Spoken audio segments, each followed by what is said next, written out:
My mother-in-law smiled sweetly, handed me a drink, and said, "I made this just for you." I smiled back and handed it to her husband instead. I sat quietly at the long dining table, the golden light casting soft shadows on Margaret's face as she emerged from the kitchen, balancing a glass tray of deep red sangria. "Special cocktail for my favorite son-in-law," she said sweetly, her smile tight, eyes fixed on me. I smiled back, politely. But in my mind, the images from 10 minutes earlier played on repeat, like they were carved into the walls of my memory. When I'd stepped into the kitchen to offer help, I'd caught a glimpse of something, a small glass vial in Margaret's hand, quickly tucked into the pocket of her dress the second she heard my footsteps. I'd seen her scan the room, making sure no one else was watching. I saw two glasses set apart from the others, just slightly, and in one of them a barely visible film floated on the surface, catching the overhead light like a ripple in still water. It wasn't a garnish. It wasn't for flavor. It was something else. Something that didn't belong. I didn't say anything. I simply stepped forward, took the two suspicious glasses from the tray, and pretended I hadn't noticed a thing. "Let me help," I said casually, my fingers never leaving those two stems. Now back at the table, I made my move. Richard, my father-in-law, was checking his phone, paying zero attention to anything beyond the latest stock tickers. I placed one of the two glasses in front of him and kept the other in my hand. "Sangria, sir?" I offered with a smile.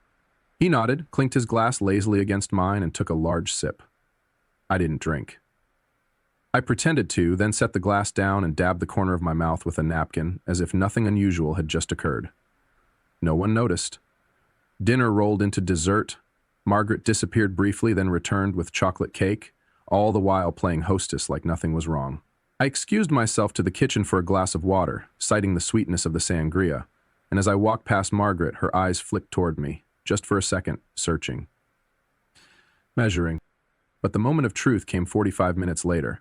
Richard suddenly turned pale. Beads of sweat formed on his forehead. His expression shifted from mild discomfort to panicked confusion. He clutched his stomach and excused himself abruptly, practically sprinting toward the downstairs bathroom. The violent sounds of retching echoed down the hallway. Margaret froze, her face drained of color, and when she looked across the table and locked eyes with me, I saw it, recognition. In that moment, we both understood the truth. She had meant to drug me, and she knew that I knew. I didn't react. I didn't confront her. I didn't create a scene. I simply picked up my fork and took a bite of the chocolate cake. My wife Lena stood and hurried after her father, worry on her face. Margaret remained standing, fingers trembling just slightly as she fussed over napkins and muttered about bad shellfish. I stayed in my seat, chewing slowly, letting the bitter taste of cocoa coat my tongue. And in that silence, something broke. Not fear, not rage, something colder. A shift. The final illusion crumbling. This wasn't a misunderstanding. This wasn't a joke gone wrong.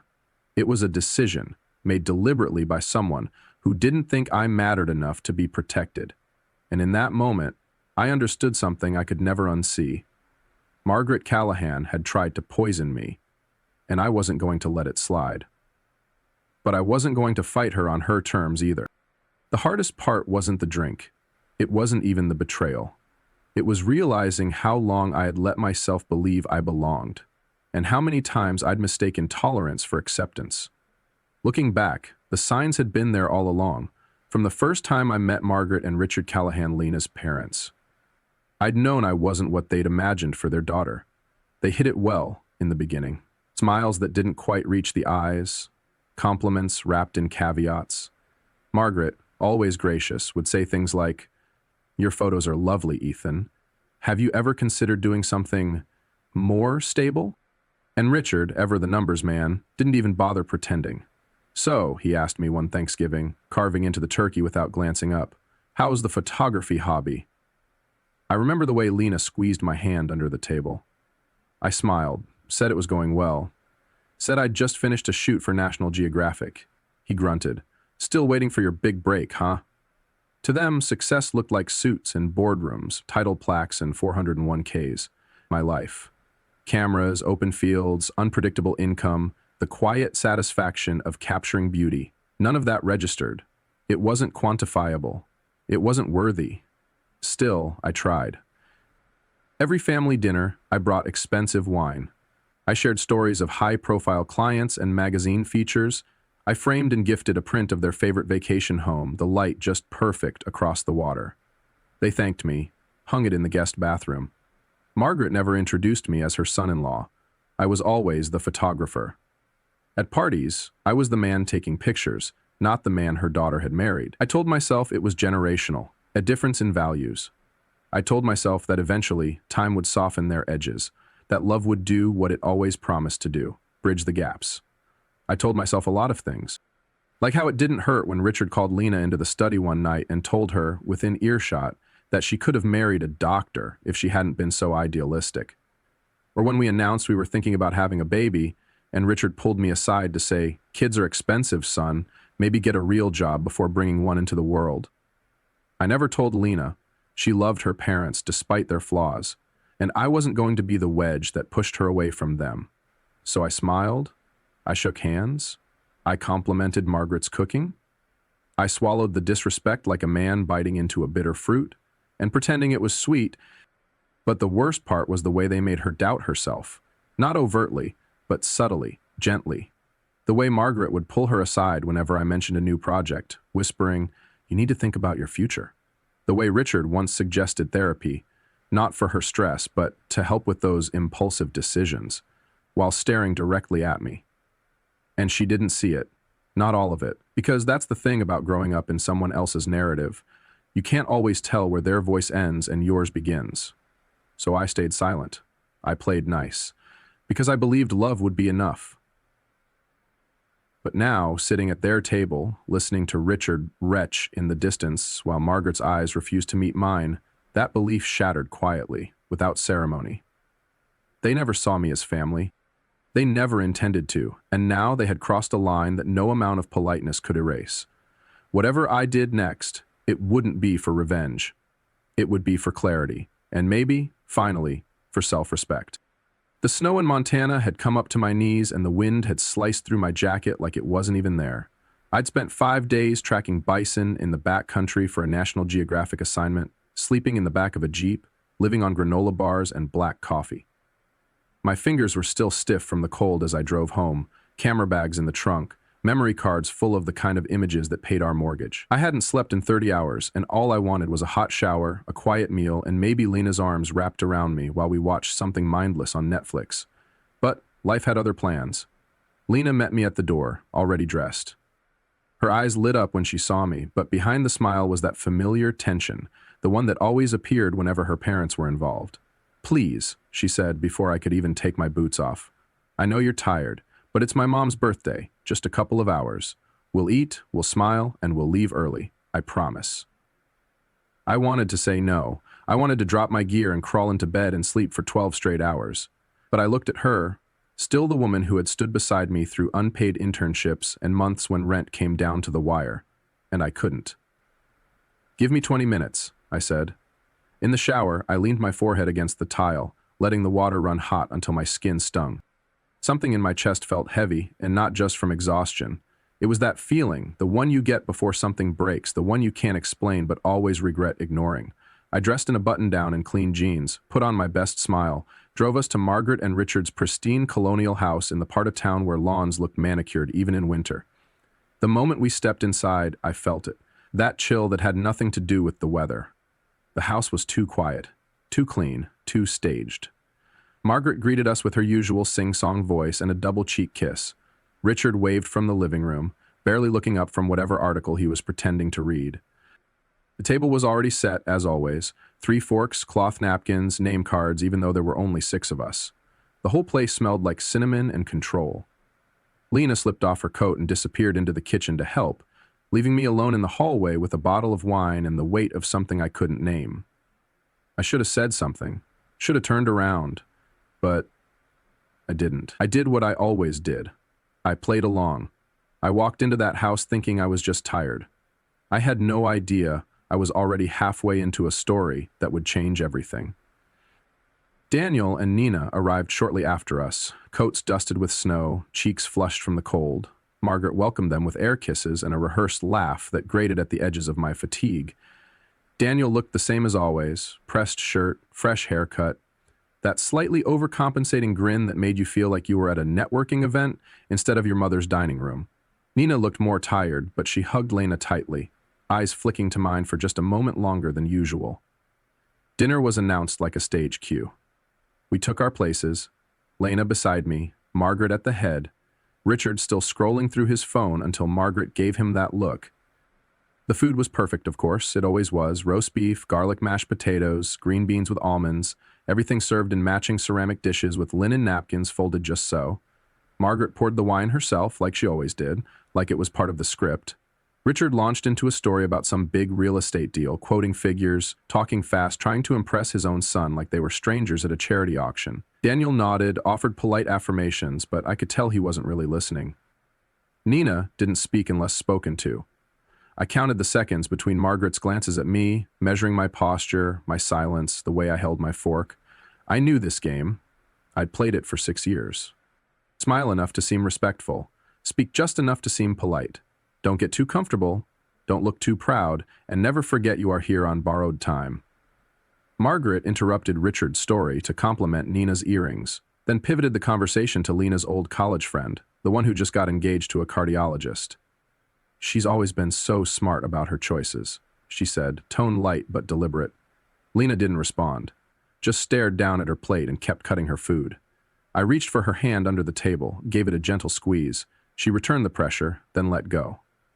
That's when I noticed something subtle but unmistakable. Margaret was watching her, not me, studying Lena's reaction, like a puppeteer gauging the slack in the strings. Dessert was brought out with a flourish: Margaret's famous sangria and individual plates of cake with little sugared raspberries on top. That's when she disappeared into the kitchen. I offered to help. She waved me off with that same too bright smile. "I've got it," she chirped. "But thank you, Ethan, this one's for you." My favorite son-in-law. It was too much. The tone, the timing, the sudden cheer, my skin prickled. I turned slightly in my chair, glancing toward the kitchen. No one else seemed to notice, or maybe no one else cared. I didn't know which was worse. When she returned with the tray of glasses, her movements were practiced, controlled, her smile too wide, her hands too steady. She set the glasses down one by one, placing mine in front of me last with a wink. My stomach sank. I didn't know why, not yet, but something about that glass felt intentional. Too intentional. I reached for it, held it in my hand, let the light hit the surface and watched it shimmer just a little too long. Lena leaned over and kissed my cheek. "Thanks for coming," she whispered. "I know you're tired." I smiled at her, but in the corner of my eye I caught Margaret watching us, watching me. I smiled wider and made a quiet decision. I wasn't going to drink that sangria. I offered to help bring out the dessert glasses not out of politeness, but because something in Margaret's eyes when she mentioned that special sangria had lit up every quiet alarm in my body. I stood, smiled, and walked toward the kitchen before anyone could protest. "Let me grab a few," I said casually, just loud enough for Lena to hear. As I stepped past the dining room arch, I moved quieter and slower. Something told me not to announce myself. The kitchen lights were dimmer than the rest of the house, warm and low, casting long shadows across the granite countertops. And there, in the soft glow under the cabinets, was Margaret, her back to me. She didn't hear me at first. She was focused, intent. 2 glasses sat slightly separated from the others on the far end of the counter, not yet garnished. I watched her lean over them, uncapping something small, something glass, and pouring the contents into one of the 2. Clear, odorless, precise. Not a splash, not a flavoring, not anything someone would add to sangria for taste. My breath caught. She capped the vial quickly, slipped it into the pocket of her cardigan, and only then did she hear me step forward. "Oh, Ethan," she said too brightly, turning on her heel like she'd just been caught organizing napkins. "I've got this, don't trouble yourself." I kept my tone light. "It's no trouble, just thought I'd help carry a few." Her eyes flicked toward the 2 special glasses. "This one's for you," she said, lifting one with a slight tremor in her wrist. "Special recipe for my favorite son-in-law." I looked down. In the light now, I could see it. Barely, but unmistakably. A thin film floating at the surface, catching the reflection from the pendant lamp above. I didn't blink. "Let me help you carry them," I said again, more firmly this time, already reaching for the tray. I lifted the one she'd handed me. Then I picked up the other. Her fingers hovered, unsure whether to stop me. I smiled at her, slow and even. Wouldn't want you to spill these. She hesitated a moment too long, then stepped aside, letting me walk past her with the tray. My heart wasn't racing. It should have been, but it wasn't. It was slow, heavy, measured. I didn't know what she'd used, but I knew what it wasn't. It wasn't love. It wasn't care, and it sure as hell wasn't harmless. As I stepped back into the dining room, the room filled again with casual conversation and silverware on porcelain. Richard looked up briefly as I approached. "Sangria, sir?" I asked, setting the tainted glass in front of him without pause. He nodded, took it with one hand while still scrolling on his phone with the other. I set the second glass in front of where I'd been sitting, then returned to my seat slowly.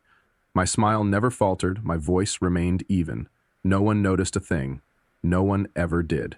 Richard raised the glass, toasted vaguely in my direction, and took a long sip. I looked down at my own drink. Didn't touch it. Didn't need to. Across the table, Margaret folded her napkin, a little too precisely, and said nothing. It started slowly, a bead of sweat on Richard's temple, a sudden stiffness in his posture as he reached for his water glass. Then came the shift. The way his hand trembled slightly as he tried to lift it, how his shoulders tensed like he was bracing against something internal. He blinked, too long. His jaw clenched. I watched it all from across the table, still holding my fork, the untouched sangria sitting pristine in front of me like an ornament. "You okay, Dad?" Daniel asked, the first to notice. Richard grunted something dismissive, waved a hand, but his face had already gone pale, clammy, almost gray. His breath turned shallow, then sharp. And suddenly, without another word, he pushed back from the table and stood, knocking his chair slightly off balance. He muttered something about needing the restroom, then staggered toward the hallway. The moment he turned the corner, the sounds began. Violent retching, deep, guttural, echoing off the tile and drywall like an exorcism was happening behind that door. Everyone froze. Margaret was the last to move. She stood with forced calm, folding her napkin deliberately before following him down the hallway. "Probably the shellfish," she murmured over her shoulder. "Richard never tolerates it well." Nina glanced at me. Daniel frowned. Lena started to rise. I should go check on him. But I reached over and gently touched her wrist. "Give them a minute," I said softly. My eyes, however, were on Margaret's retreating figure, her spine too straight, her footsteps too controlled. I didn't need confirmation anymore. I'd seen enough. The vial, the separation of glasses, the thin film, and now this. The pieces had assembled themselves, whether I wanted them to or not. And across the rubble of polite smiles and white tablecloths sat the truth. Margaret Callahan had tried to poison me, and she thought she could get away with it. The most terrifying thing wasn't that she'd done it. It was how well it had fit into the evening, how seamless it had all been, like this wasn't the first time she'd orchestrated a moment like this. Maybe not with pills, maybe not with glasses, but certainly with precision. With strategy, with cold detachment wrapped in maternal charm. Lena stood now, nervous. "I'll check on him," she said, already halfway to the hallway. I let her go. I didn't follow. I didn't speak. I just sat there, my cake half eaten, my sangria still untouched. And I waited. The others tried to fill the silence with polite murmurs, but no one had the appetite for small talk anymore. Daniel shifted uncomfortably. Nina played with her fork. And I looked across the table, catching the moment Margaret returned to the dining room. Her face was composed, but her eyes, those gave her away. She scanned the table, searching. Her gaze landed on me, and for a brief, sharp second we stared at one another in silence. And there it was, acknowledgement. Not guilt, not regret. Just the cool realization that I knew, and she knew I knew. I didn't blink. I didn't react. I didn't confront her. That would have been playing her game. No, I sat back in my chair, laced my fingers over my lap, and offered her a smile. Not warm, not angry, just knowing. Let her squirm, let her wonder what I would do. Because in that moment, I knew one thing for certain. This was no longer about family. This was about survival. And I was done being polite. I didn't sleep that night. Not because of fear, not because I didn't know what to do, but because for the first time in years, everything was finally clear. The moment we got home while Lena was brushing her teeth and checking on emails, I walked to the kitchen, opened my coat, and slid out the sangria glass I'd wrapped in a napkin and hidden in my inside pocket. I placed it on the counter like a crime scene exhibit. It still had residue on the rim, still had the faint shimmer of something that didn't belong. I didn't say a word, didn't ask questions, just took out a Tupperware container, placed the glass carefully inside, sealed it, and wrote the date in Sharpie on the lid. Evidence. That's what it was now. Not a drink, not a misunderstanding. Evidence. The next morning, while Lena was still asleep, I left the house before sunrise, drove 2 towns over to the lab of a former client, Jason Renner. He'd hired me once to do a photo essay on his biotech startup, and we'd kept in touch over the years, mostly through mutual respect. I trusted him, trusted his discretion. When I walked into his lab, he raised an eyebrow. "Didn't expect to see you before breakfast," he said. I placed the sealed container on the counter. "Can you run a tox panel on this?" He blinked. "Personal or professional?" "Family matter," I said. That was all I gave him. I didn't want his sympathy, I wanted results. He studied me for a long moment, then nodded and picked up the container like it was evidence in a sealed investigation, 'cause it was. "Give me 3 days." I left without another word. On the drive back, I didn't feel relief. I didn't feel anything at all. Just the low hum of engine noise and the growing sense that everything I thought I understood about Lena's family was built on sand. They smiled so well, played the role so perfectly. But what was behind all that polish? A woman who tried to sedate her daughter's husband to sabotage his career. A man who dismissed his daughter's autonomy like it was an obstacle to be managed. And for years, they'd done it slowly, patiently, with the same kind of strategy you'd use to boil a frog, turning the temperature up 1 degree at a time. I thought of all the times Margaret had accidentally excluded me from family photos. The times she asked Lena to help in the kitchen the moment I started talking about a new gallery or project. I thought of Richard's subtle jabs, his faux-friendly advice about real jobs and responsibility.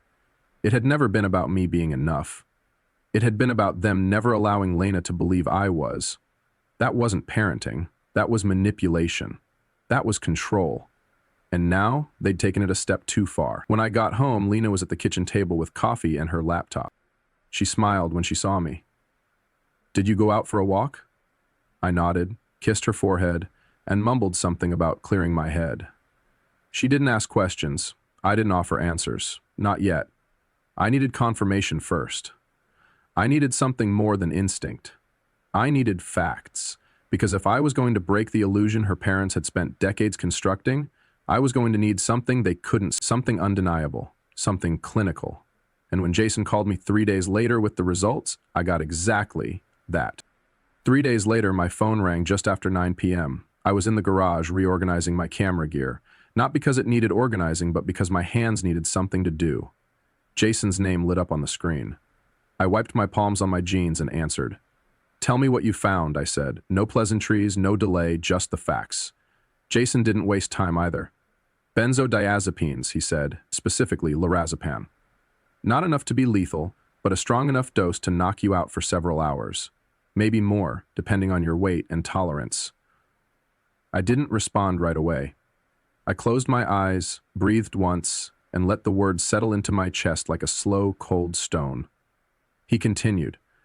"We also found trace binding agents consistent with crushed tablets, which suggests it wasn't liquid form. It was a ground-up pill, dissolved into the drink." My voice was calm. "Could it cause memory loss?" "Easily," he said, "especially if you're not used to it. And depending on what else was in your system, it could look like a fainting spell, food poisoning, even fatigue. But make no mistake, it was deliberate." "Can I get that in writing?" I asked. "Already emailed you the full report. Signed and notarized. And Ethan?" "Yeah?" "Whatever's going on, be careful. This isn't someone making a mistake. This is someone crossing a line." "I know," I said. "That's why I'm not going to let it slide." I ended the call and stared at the dark window in front of me, my own reflection barely visible in the glass. For a long moment, I didn't move. Then I went inside, printed the report, slid it into a manila envelope, and tucked it beneath a stack of magazines in my office. Evidence.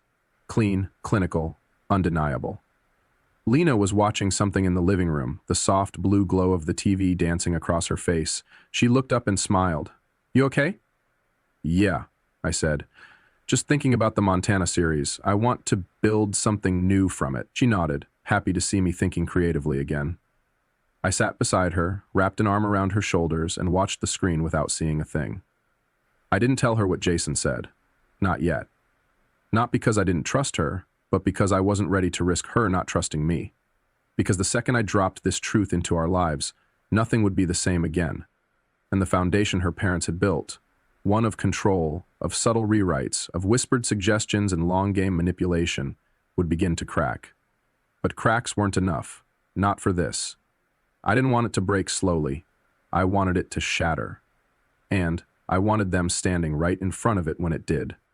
I started with her prescriptions. Margaret had always played the role of the tightly wound hostess, the smiling socialite, the well-meaning matriarch who just wanted what was best for the family. But people like that, they always leave a trail.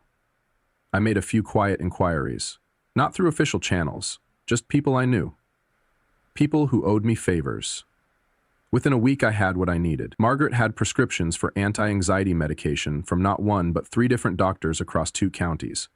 Lorazepam, alprazolam, and diazepam. All overlapping, all active. On paper, it looked like a red flag the size of a billboard, but somehow no one had ever raised the alarm. I kept digging. I talked to the pharmacist at a local independent drugstore, one I'd photographed years ago for a promotional shoot. I didn't mention names, just symptoms, patterns, behavior. He frowned. You're describing someone with either a dangerously high tolerance or someone who's misusing, he said, possibly both. What happens if someone mixes those drugs with alcohol, I asked. He looked at me. You mean like sangria? I didn't respond. I didn't need to. The next lead came from an unlikely place, a neighbor on the same street as Margaret and Richard. I saw her once at a local gallery opening, a kind, chatty woman named Patrice who talked too much and remembered everything. I asked her about Margaret. Oh, honey, she said, sipping wine as we stood near a sculpture of a bronze raven. That woman's been unraveling for years. Did you hear about what happened at Sheila Portman's garden party? She swore someone was stealing her jewelry and started going through people's purses, right in front of everyone. Did they find anything, I asked. Of course not, she scoffed. She was just off, you know? There were other stories, whispers, rumors at the country club about missing items, sudden outbursts. The time Margaret got into a screaming match with the valet because he scratched a car that wasn't even hers. The details didn't matter. The pattern did. Margaret wasn't simply overbearing. She was erratic, unstable, and everyone in their world had chosen to look the other way because she still dressed the part, still hosted dinners, still smiled for Christmas cards. But I saw it now. I saw her clearly. This woman wasn't a misguided mother-in-law trying to nudge her daughter into a better life. She was a woman who had spent decades orchestrating control over everything and everyone around her, including, especially, Lena. I compiled everything into a digital folder. Screenshots of overlapping prescriptions, notes from conversations, a spreadsheet with dates, dosages, and inconsistencies. I wasn't sure yet what I was going to do with it, but I knew one thing for sure. The next time Margaret tried to smile at me across a dinner table, I'd be smiling back. Not with kindness, but with evidence. It was a Wednesday morning when Lena mentioned it, casual over toast and coffee like it was any other request. My mom said she needs some new headshots, she said, scrolling through emails. For her LinkedIn or something, she specifically asked if you would take them. I looked up. She asked for me? Lena nodded, frowning slightly. I was surprised too. I didn't respond right away. I just sipped my coffee and let the silence hang. Margaret never asked for my help, not unless it served a purpose. So if she was calling me in now, it meant one thing. She suspected I knew, and this was her way of seeing how much. I agreed, of course. Saturday work? I asked, keeping my voice even. She said, Richard'll be at the office, Lena replied. I smiled. Perfect. I spent the next 2 nights printing everything. Jason's report, the overlapping prescriptions, timelines, even statements I'd gathered from people she didn't know I'd spoken to. I put it all in an envelope. No email, no digital trail, something she'd have to hold in her hands, something she couldn't delete. Saturday morning, I arrived at the Callahan house with my camera bag in one hand and that envelope in the other. Margaret answered the door, dressed in cream silk, pearls around her neck, makeup perfectly done. Ethan, she said, smiling as if we were old friends, thanks so much for coming. Of course, I said, stepping inside. Before we start, I have something for you. I handed her the envelope. Her smile faltered, just slightly. She didn't open it right away, just stared at it like she already knew what was inside. What is this? She asked. Just something I think you should see, I said. You can read it now. I've got time. She opened it, slowly. Her hands trembled as she flipped through the first few pages. Jason's report, prescription logs, notes. By the third sheet, she wasn't pretending anymore. "This is absurd," she whispered. "I would never—" "We both know what happened," I cut in gently. "What I don't know is why." Her face hardened. "Because you're not good enough for my daughter," she said, voice low and razor sharp. "You never were. A man should provide security, not pictures." "So drugging her husband is what, a lesson in responsibility?" I asked, still calm. "It wasn't going to hurt you," she snapped. "Just make you sick. Miss that ridiculous gallery opening you kept talking about. Show Lena that you're unreliable, that you're temporary." I let that hang in the air. Let her hear the weight of her own words. Then I spoke, slowly. "Here's what happens next. You're going to tell Richard what you did, and the two of you are going to start treating me with respect. Not because you suddenly believe I'm worthy, but because the alternative is Lena finding out exactly who her parents are." She gave a short, sharp laugh. "She'll never believe you over us." I picked up my camera bag. "Maybe not, but she'll believe the lab report, and the prescription records, and the neighbors you've alienated. Are you willing to bet your relationship with your daughter on that?" I didn't wait for an answer. I turned and walked toward the door. Behind me, her voice shook. "You're bluffing." I didn't even look back. "Try me." That night, Lena came home quiet. Too quiet. She didn't greet me with a kiss. Didn't ask about my day. Just walked past me into the kitchen, dropped her bag on the table, and stared at nothing for a long moment before finally saying, "My mom called me." I knew the moment had arrived. I nodded slowly. "And what did she say?" "That you were hostile," Lena said, voice low. "That you came over for a simple photo shoot and—" Threatened her. I didn't respond. I didn't rush to defend myself. I just watched her, carefully, measuring her posture, the way her fingers tapped against the granite counter. She was hurt, confused, and, worse, torn. "Is that true?" she asked, not meeting my eyes.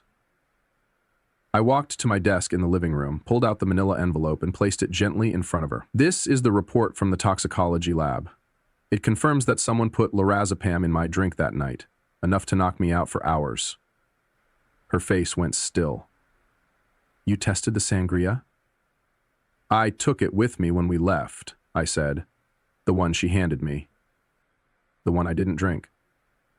"Why didn't you tell me?" she whispered. "Because I didn't want to believe it," I said, "and because once I showed you this, nothing would ever be the same again." She opened the envelope with trembling hands, read in silence, page after page. Her lips moved as she read the notes. The signatures, the highlighted prescription dates. Her expression didn't change until she reached the last document. Margaret's overlapping prescriptions from 3 different doctors. That's when her breath caught. "But even then," she said, "there must be another explanation. My mother wouldn't do this." "She did," I said softly, "and she's counting on you not believing it." She stared at me like she wanted to believe me, desperately, but the war inside her was louder. "You don't know what she's been through," Lena said.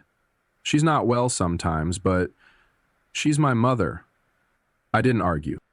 I didn't say the 1,000 things I could have said. I just stood there, feeling something slowly crack in the air between us. "I'm going to bed," she said finally, her voice a thread. And she walked past me, without touching me, without looking back. Later that night, I heard her crying softly through the bedroom door. I didn't go in. I just sat on the couch, staring at the glass I hadn't drunk, wondering if the real poison had always been something far more subtle. Doubt. And I had let it into our home the moment I fell in love with her and pretended her family wasn't trying to break me. Now, I wasn't sure if I was losing her. But I knew one thing. I wasn't the villain. I wasn't the one lying. And sooner or later, she would have to choose which story she believed. Mine or theirs. 2 weeks passed. Lena barely spoke to me. She spent most evenings at her parents' house, came home late with red eyes and heavy silence, and when she did talk, it was only about logistics, laundry, groceries, schedules, never about us. I threw myself into work. I shot landscapes I didn't care about. I edited in the studio until my eyes blurred. Anything to avoid the aching emptiness in my own home.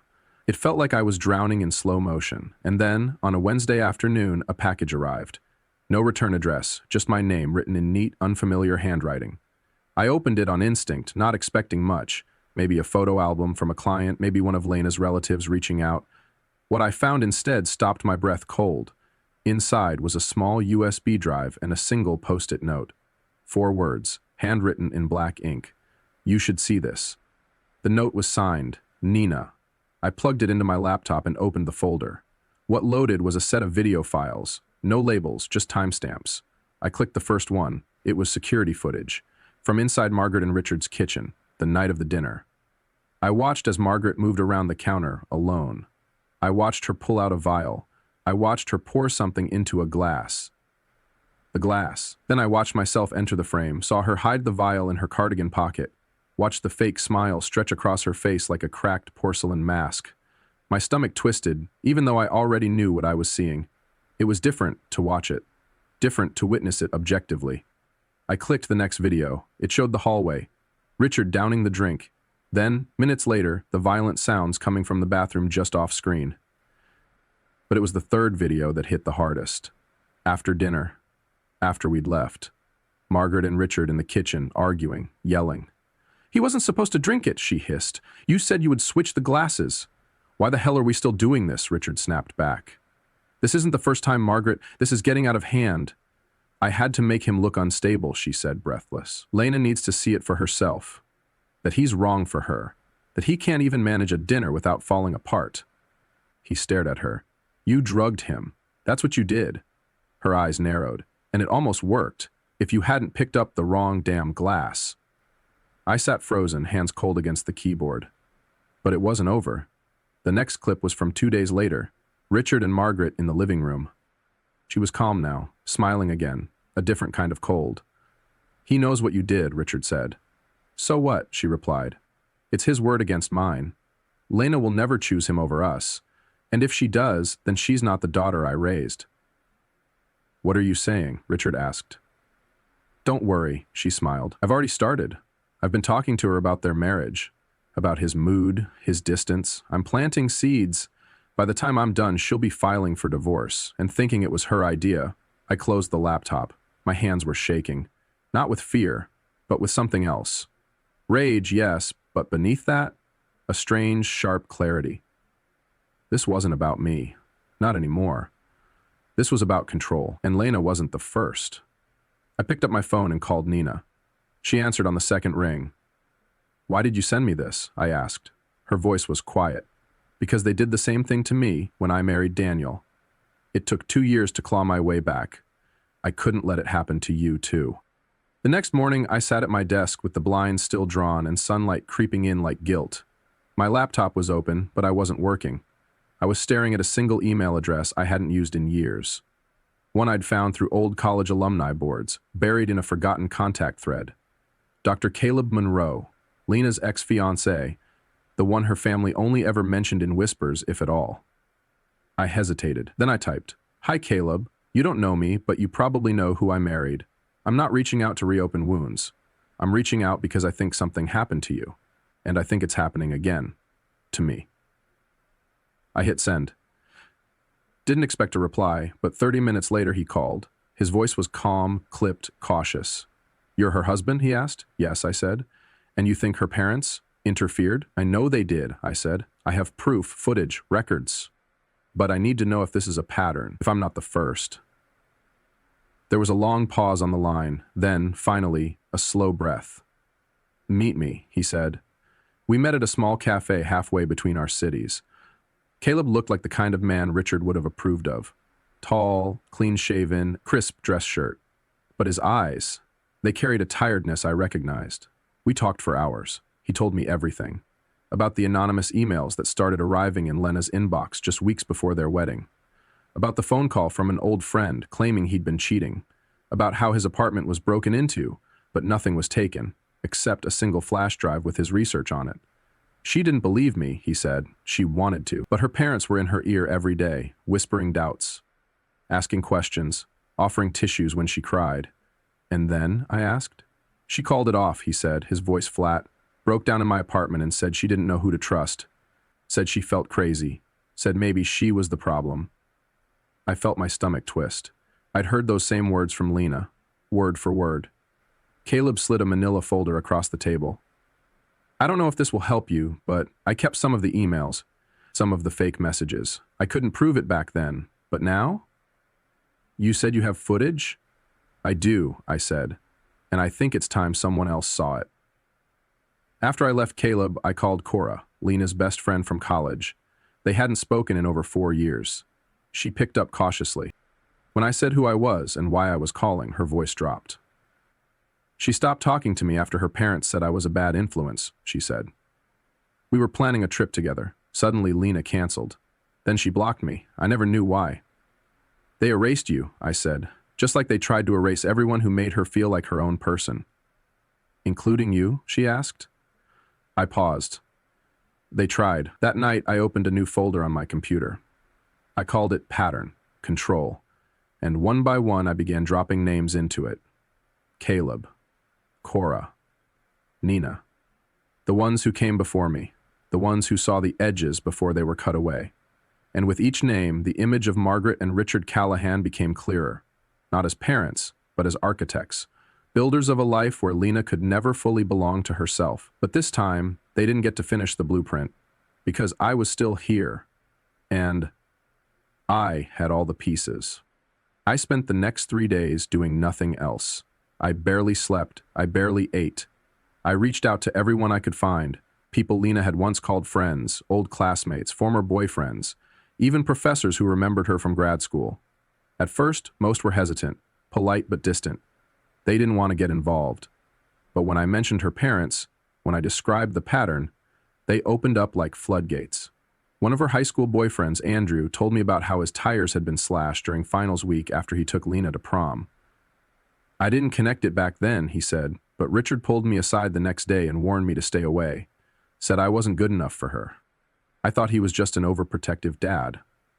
Another, Marcus, said he got an anonymous letter accusing Lena of cheating on him. A letter he found out months later was fabricated.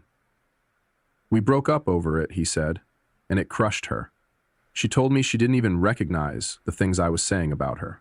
Now I know why. Even a female colleague from her first job said Margaret used to show up unannounced to Lena's office, bringing lunch with smiles and gossip, then later ask HR if Lena had been struggling emotionally. The file was growing fast. I cross-referenced timelines, collected screenshots, pieced together messages and Facebook tags and sudden unfollows.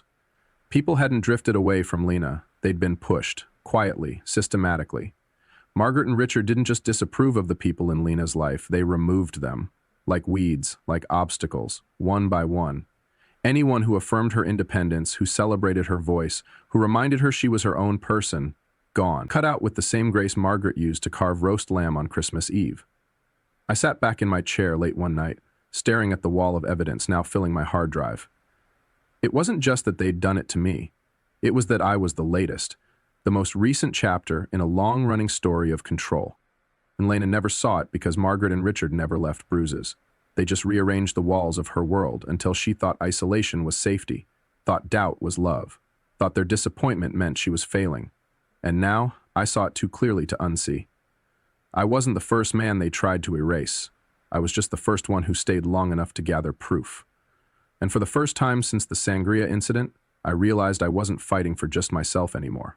I was fighting for Lena's memory, for her past, for her right to live a life that didn't belong to them.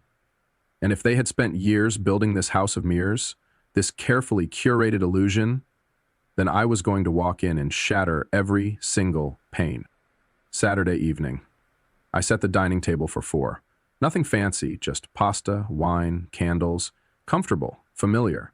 I wanted everything to feel normal, because what I was about to do would strip away every illusion of normalcy we'd all been living under. At 6:40 p.m., Daniel and Nina arrived. Nina gave me a nod that said she knew exactly what was about to happen. Daniel looked curious, maybe a little wary, like he sensed something deeper was in play, but didn't know what. Lena stood in the kitchen plating garlic bread, avoiding eye contact. We ate. Talked about the weather, Daniel's new work project, Nina's attempt at growing tomatoes in winter. It was all pleasant, hollow, like we were actors reading lines from a script we hadn't written. After dessert, I stood. "There's something I want you to see," I said. Lena looked up. "What is it? Just something I think everyone needs to see at the same time. I walked over to the living room, turned on the TV, connected my laptop. A folder appeared on screen labeled Truth. Simple, all caps. Nina reached for Daniel's hand. He didn't pull away. Lena crossed her arms slowly, unsure. I clicked play. The first clip rolled. Margaret in the kitchen, alone, the vial, the glass, the subtle pour, then me entering the frame, her fake smile, her voice, caught by the camera's mic. "This one's for you, Ethan." I glanced sideways. Daniel's jaw tightened. Nina stared forward, unmoving. Lena blinked fast, as if her mind was trying to reject what her eyes couldn't deny. I didn't say anything, just let the next video play. Richard, drinking from the tampered glass. The vomiting, the chaos. Then came the real moment. The kitchen fight. Margaret yelling, "He wasn't supposed to drink it!" Richard's voice, "This isn't the first time, Margaret." And then, quiet. Realization. The footage that followed wasn't dramatic, it was worse. Calm. Chilling. Margaret saying, "I'm planting seeds. By the time I'm done, she'll file for divorce and think it was her idea." When the final clip ended, the room didn't erupt. It didn't explode with shouting. It just sank. Like the air had been sucked out of it. Like gravity had changed. Lena sat frozen, her mouth slightly open, eyes fixed on the now black screen. Daniel's face was pale. "That's not," he began, but stopped. Nina turned to him. "You need to see this, Daniel. You need to really see this." I stayed standing, hands loose at my sides. Not triumphant, not angry, just ready. Because there was more. And this wasn't the end. It was only the beginning of truth reclaiming space it had been denied for too long. Lena didn't speak right away. She just stared at the black screen as if it still held moving images, as if she could will the footage away by refusing to blink. Her lips were slightly parted, but no sound came out. I waited. No rush, no pressure, just the weight of undeniable truth settling into the room like fog. Finally, her voice cracked the silence. "Why didn't you tell me sooner?" she whispered. Not accusatory, just broken. I turned to her, careful with my words. "Because I needed you to see it yourself. Not what they did to me, but what they've been doing to you, your entire life." Her hands trembled. "No," she said, more to herself than to anyone else. "That can't be. They wouldn't." She trailed off, the protest dying before it could form. Daniel stood abruptly, pacing toward the kitchen and back. "That video could be edited," he said, but even he didn't sound convinced. "My parents, they would never—" "They did it to us too," Nina said quietly, her voice like a pin dropped in a cathedral. Daniel turned, stunned. "What are you talking about?" She didn't flinch. "When we first started dating, they told me I wasn't good enough for you, that I was after your last name, that you needed someone more polished. When we got married, they froze me out. I spent our first Thanksgiving in your guest room crying while your mom pretended I wasn't even there." Daniel's face contorted. "Why didn't you tell me?" "I did," she said, voice sharper now. "But you didn't want to hear it. You thought I was being dramatic. You said they just needed time." He started, then stopped. "I didn't know." Nina nodded slowly. "Now you do." Lena turned toward me, tears brimming. "All the friends I lost, the people who disappeared, I thought it was me. They made you think that." I said, "It wasn't your fault." She looked down at her hands like they weren't hers, like they belonged to a version of herself she no longer recognized. "I feel like I've been living someone else's story." I sat beside her. "You have. But it's not too late to start writing your own." The room went quiet again, not heavy this time, just hollow. Like a space waiting to be filled with something new, something real. Lena wiped her eyes and took a deep breath. "We need to talk to them," she said. "All of us. At the same time. No more secrets. No more pretending." I nodded. "Then let's do it right. Together." That evening, we drove in silence to Margaret and Richard's house.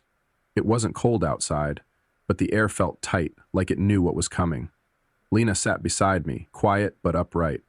Daniel and Nina followed in their own car, headlights trailing behind us like twin truths refusing to be left behind. When we arrived, the front porch lights were already on. Richard opened the door with a smile that didn't reach his eyes. "Come in," he said smoothly, like nothing had happened. like we were here for coffee and small talk. Margaret stood in the living room, wearing pearls again, like armor. Her smile was tighter.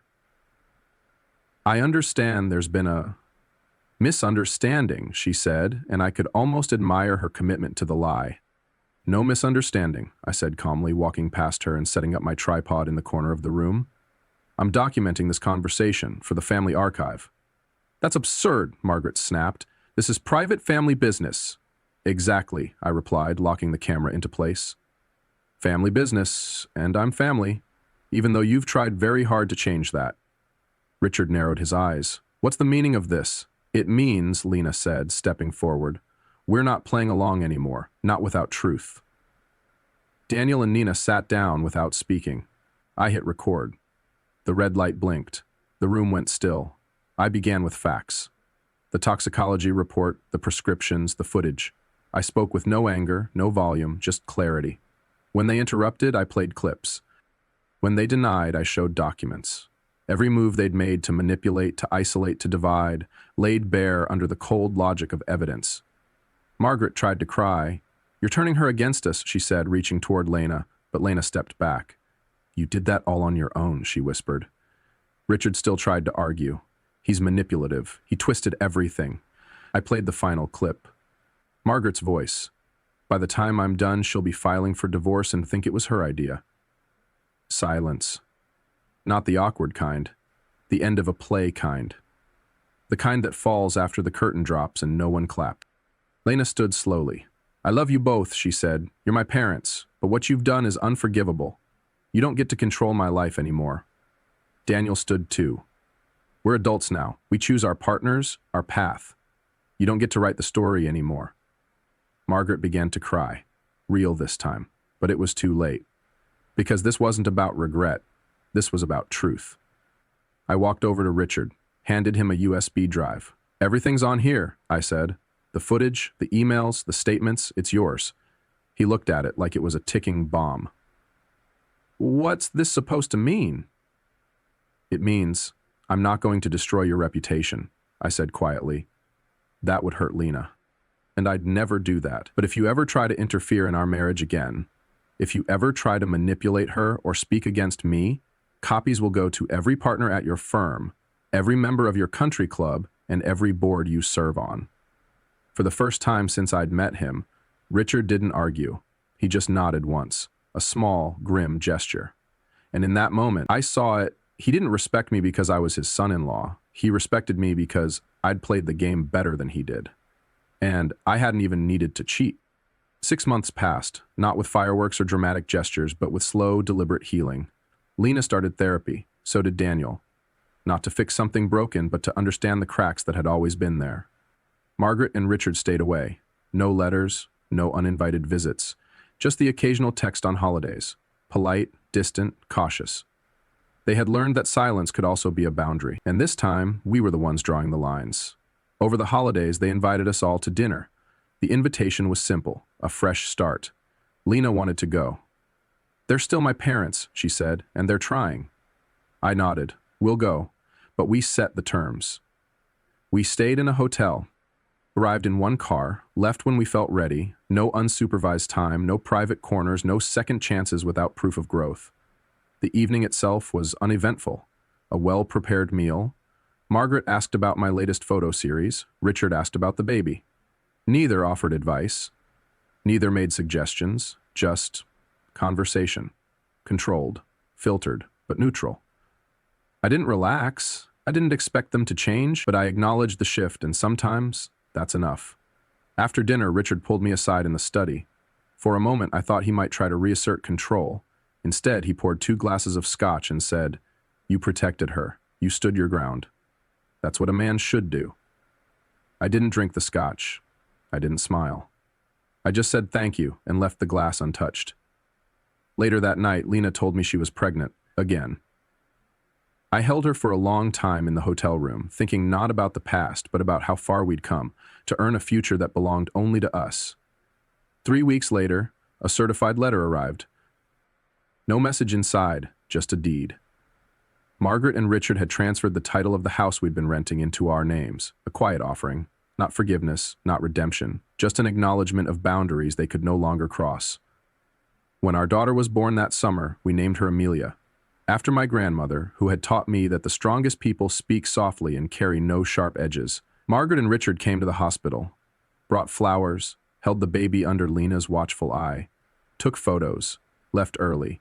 No advice, no lectures, just presence, measured and brief.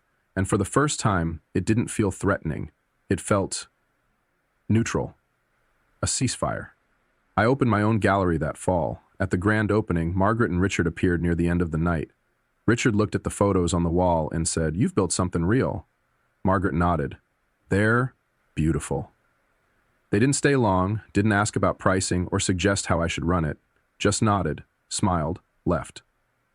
That night, Lena asked me, "Do you think they've changed?" I thought for a long moment, then said quietly, "No, but they've accepted that they can't change us. And maybe that's enough." Spring came with golden light and soft wind and something that felt like forgiveness, not from others, but from the world itself. On the opening night of my gallery, I stood beneath a canopy of warm Edison bulbs strung across the ceiling, my photographs lining the white walls, each one a piece of the road I had walked to get here. Amelia was asleep in Lena's arms. My parents had flown in from Oregon and stood proudly near the corner, talking to old clients I hadn't seen in years. Friends filtered through the doors, some from past shoots, others from a time before everything unraveled. They all came to see what I had built, on my own terms. Toward the end of the evening, Richard and Margaret arrived.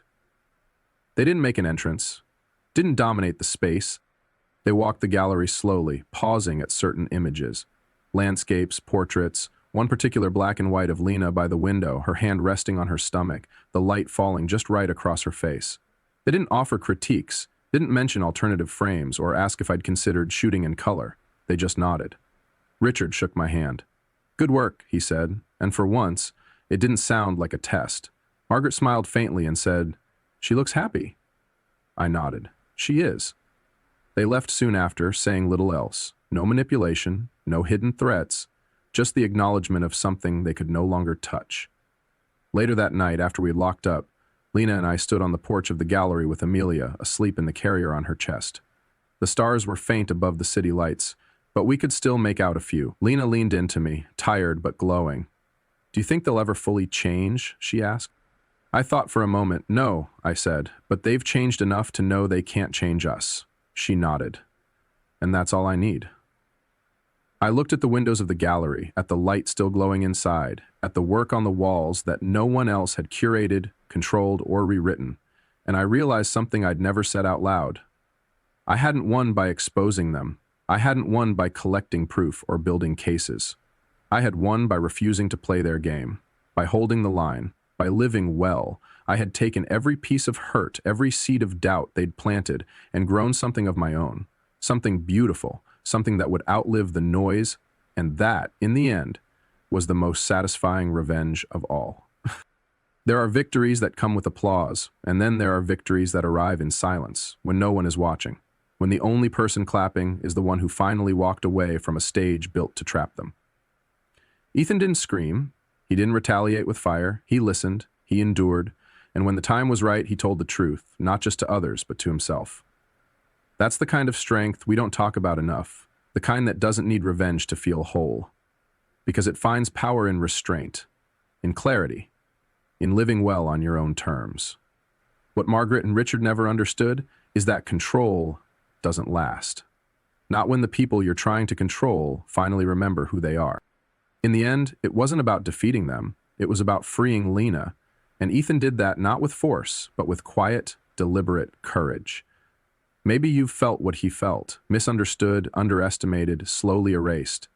If you have, I hope this story reminds you, you're not alone. And more importantly, you don't have to win loudly to win fully. If stories like this resonate with you, if you believe in strength that looks like patience and healing that begins with truth, consider staying connected. We tell stories that matter here, and sometimes just hearing one story told right can change how you carry your own.